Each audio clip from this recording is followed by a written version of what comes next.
Hey, this is Andy Powell of Wishbone Ash, and you're listening to the Total Kit Car on YouTube.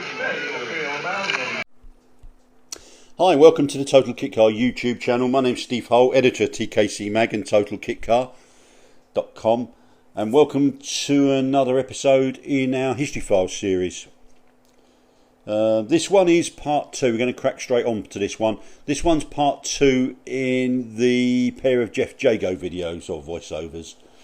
And part 2 we will be dealing with Geoff's career in, shall we say, inverted commas, conventional kit cars, of which he sold over 2,000, and that puts him in the annals of the industry greats, really. Not only for volume sales, but for being just such a great engineer and pioneer. Talking of pioneers, I mean, Geoff is also going to be an industry great because of his exploits from the mid-60s. Indeed, this is August 2025. It's 65 years since Geoff produced his first hot rod. An amazing achievement, and it's just a tribute to a real pioneer, really. I won't go over that first part. If you just go and seek it out, you'll find it, and just you get the background to his early part of his career and his sort of beginnings there, really. And if I go over it too much, then I'm going to end up taking up after this video, and I need to be more precise, less rambly. I think I just made that word up. Ramble less, and by the way, we haven't got to worry about music in the background here at TKC. We keep it real, so you may well hear the TKC washing machine going through its final cycle and final spin. So if you hear rumbling, it's not my stomach, it's the we just keep it real here. It's the washing machine going through its business. So apologies if you hear that in the background, but I'm afraid we don't run to a soundproof recording studio. Moving swiftly on. Anyway, so I will just recap. Geoff decided he got some inquiries from some customers for something a little bit more rugged in kit car terms, I think, that they'd like to build.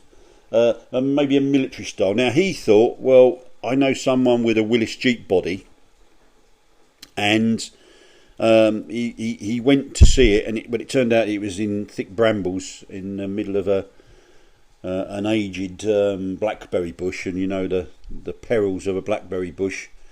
The fruit are well protected by stinging nettles, thorns, brambles, whatever, and I've often found giant spiders as well, which are never particularly my favourite. But anyway, he saw it. The bloke said to him, if you can get it out, you can have it. And so, braving the perils, Geoff and his cohorts did just that, and they had a Willys Jeep body to produce from their first kit car body from. Now that car was initially called, because it was shall we say Jeep style, and I don't wish to upset anyone at Chrysler here, it's an American style Jeep shape, and he called it the Jago Jeep. Why wouldn't he, really? Well, naively probably, but he called it the Jago Jeep, and promptly within very short order Chrysler objected to that, so Geoff changed it to put a G on the front. So clever clogs called it the Geep, but of course he was just trying to appease Chrysler. So the Jago Jeep, people still called it the Jago Jeep. That's kind of because it looks like one, and that was what it was first initially known as when it went off like a volcano in sales terms. So clearly it wasn't just like those couple of people that said that it would be a really good idea, Geoff, if you produce a World War II style American Jeep kit, and that's what he did, and they were right, because other people shared that view. And incidentally, quick word, because I'm going to forget if I'm not careful, the boys and girls at the Jago Owners Club are fantastic. It's one of the most, always has been one of the most proactive clubs around, really. Really nice folk. They are so passionate about their cars. Some of them, well, I've never really seen a bad Jago Jeep, because it's a nice kit to build. It's an easy kit to build, or straightforward I should say, because no kit's easy.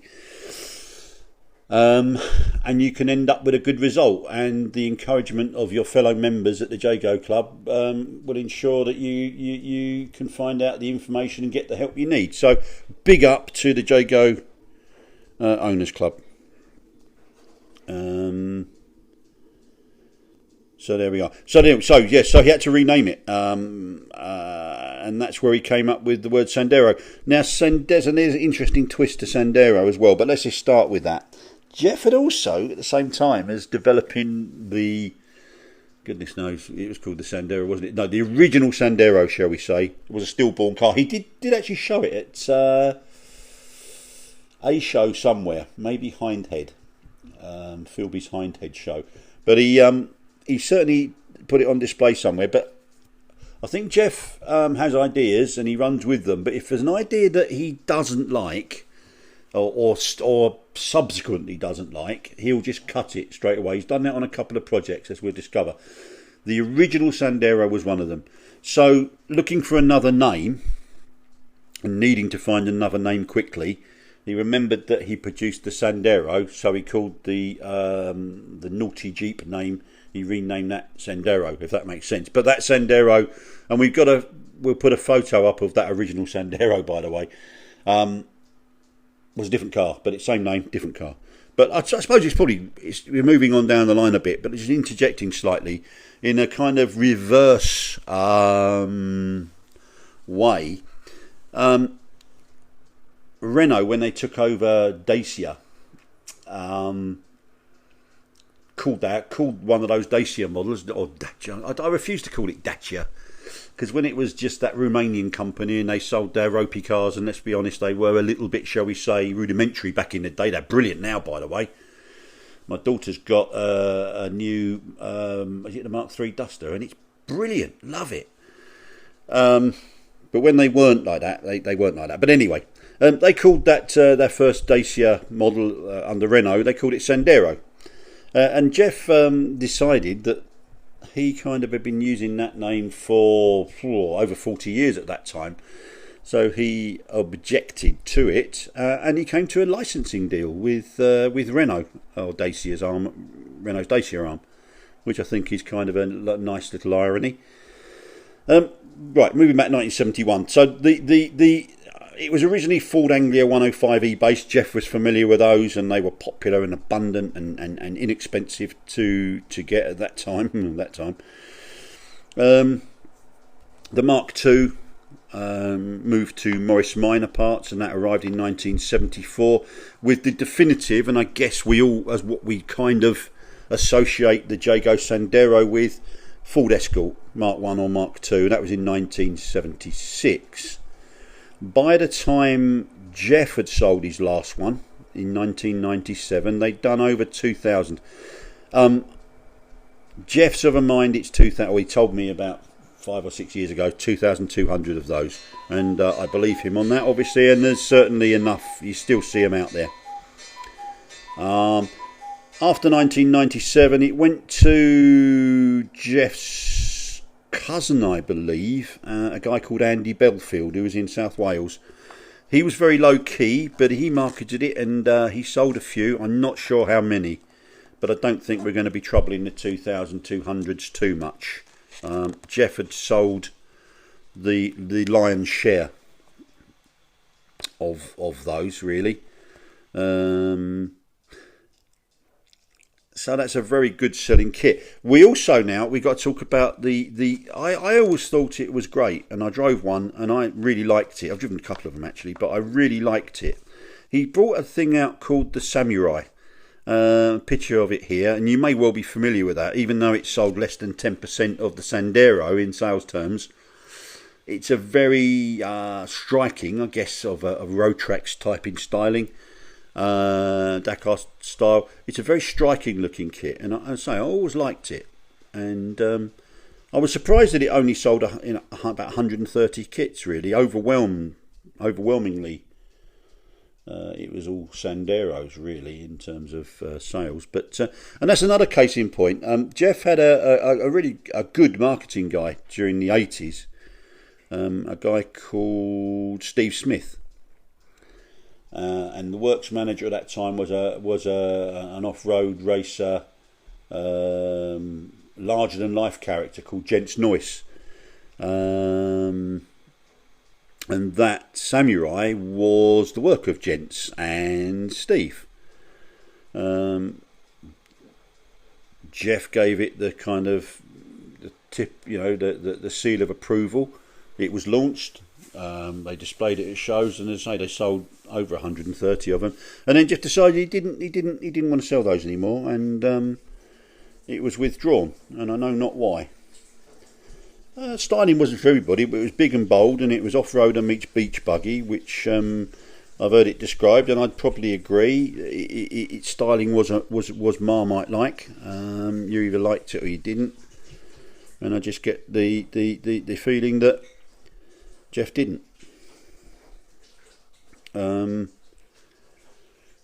Now he's spear off in all sorts of different directions now. After Andy Belfield had sold a few, it actually went back to Jago Developments. Geoff, the company still existed, and it was still on the same site at Quarry Lane.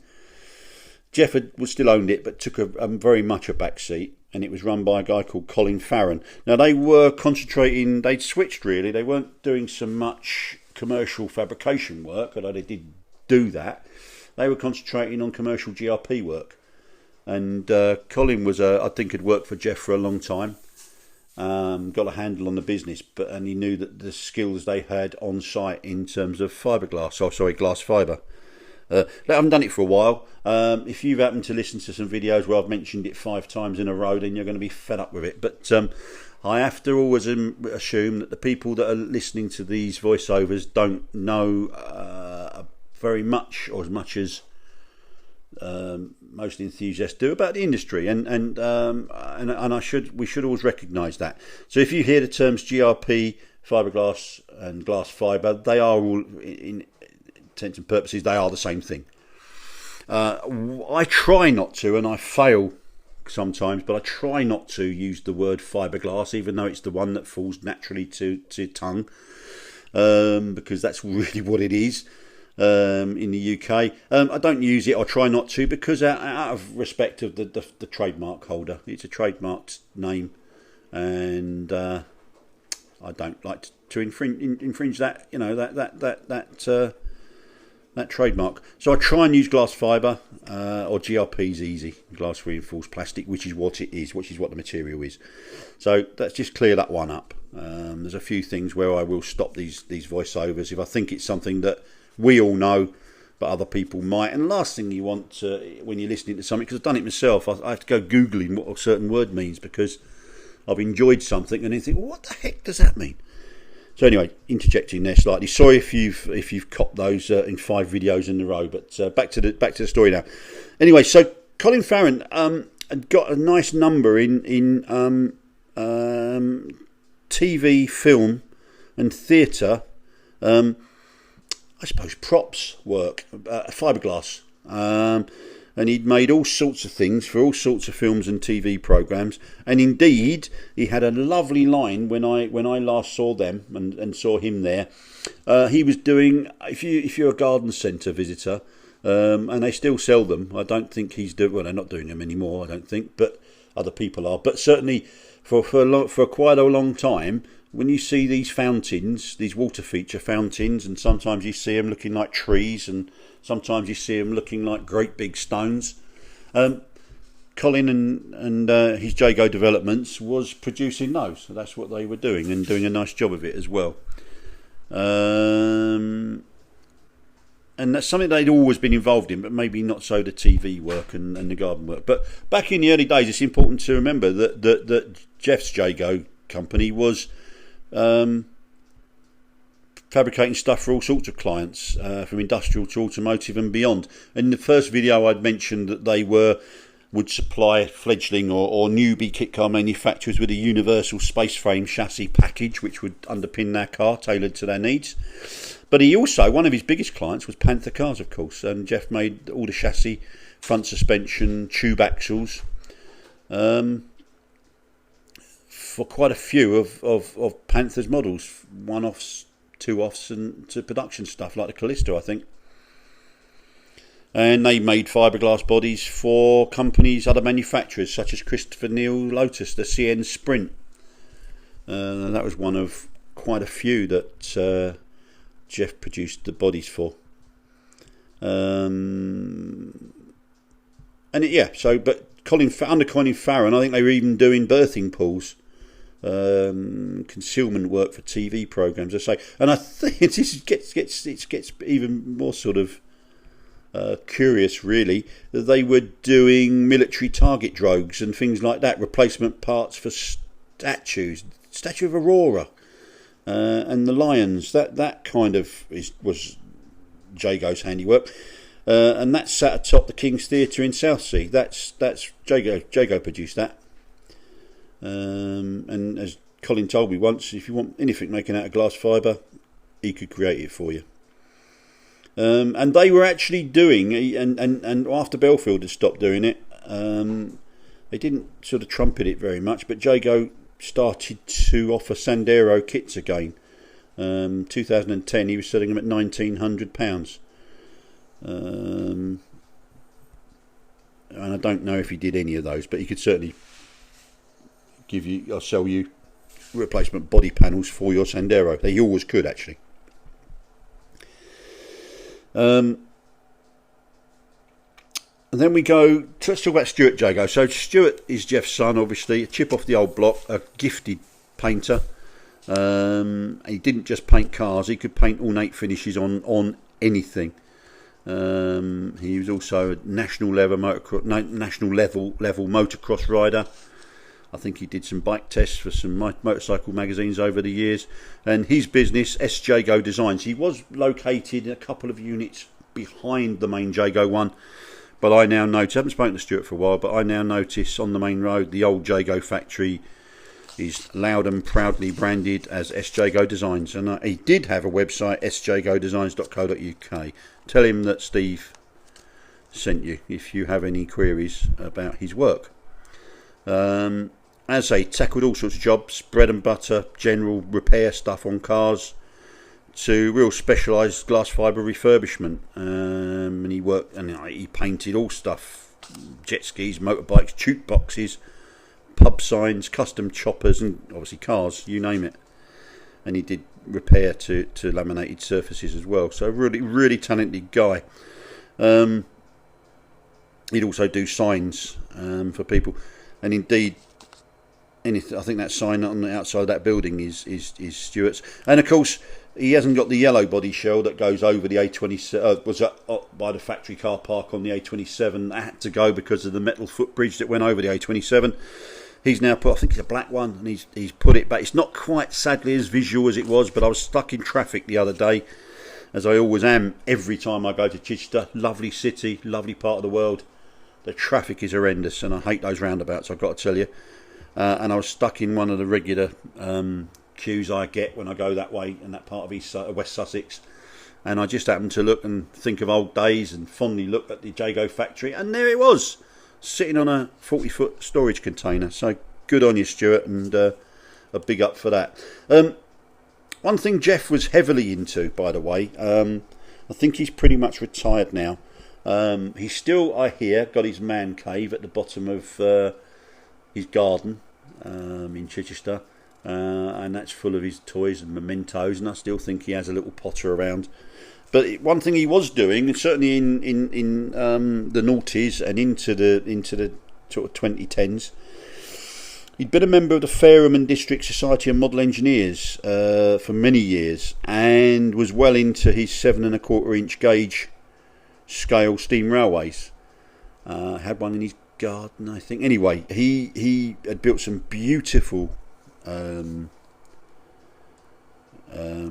carriages and loco, I think, as well. But he also Stansted Park, which I think was maybe a garden centre, or one of those sort of gardens that you pay a couple of quid and whatever, and you go and visit and enjoy yourself with a picnic. He had a lovely one in our grounds, in Stansted Park. I think he opened it in 2005, and I've seen some photos, I've seen a little video of it. It's a spectacular thing. Typical Jago attention to detail and creativity shine through on it. A substantial thing, and it was half a mile long, that layout. And Geoff would sit there, I think, several times a week, and take people and visitors for little rides around the grounds. And I think it's listed as one of Britain's great little railways. So I think that's good. And I think he built, I think there's 6 little locomotives that he one in particular is pretty notable. Is it called Cheyenne? I'm not into these things, forgive me, but I do remember some notes, and if you're into this yourself, it's 280 type, and Geoff built that in 2002. I think it was every Wednesday he was doing that, Wednesday, Saturday and Sunday, and public holidays between 11 and 4. I don't think he's doing that anymore. But as I say, if Stuart or Geoff or one of their friends and associates is listening to this, we send our kindest regards to Geoff, a true pioneer and a very nice man. And I'm pleased to have done this little 2-parter. And so anyway, that's the 2-part Geoff tribute, Geoff Jago. I hope you enjoyed it. Thanks for giving us time in your busy day. Really appreciate it. Look forward to welcoming you again next time, wherever you are in the world. I won't be jealous. I wish you a great day, and thank you so much again for visiting. I'll see you down the road.